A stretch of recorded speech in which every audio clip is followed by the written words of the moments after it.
به نام خداوند بخشنده مهربان. السلام علیکم برادران عزیز و بینندگان محترم.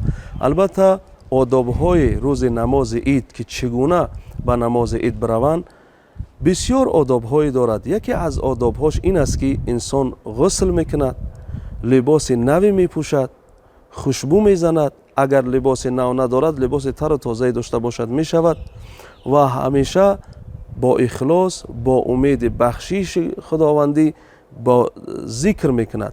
البته ذکر را پس میگوید و با اون راهی که میرود راه برگشتش با دیگر راه باید باشد. از آداب‌های نماز عید در روز عید هست و ذکرم که کرد پس میکند الله اکبر الله اکبر لا اله الا الله والله اکبر الله اکبر ولله الحمد.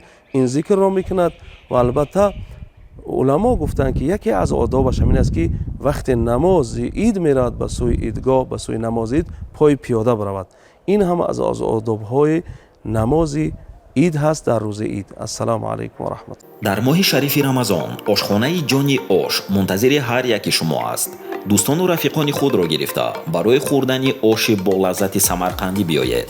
رقم ها برای فرمایش در بالای اکران.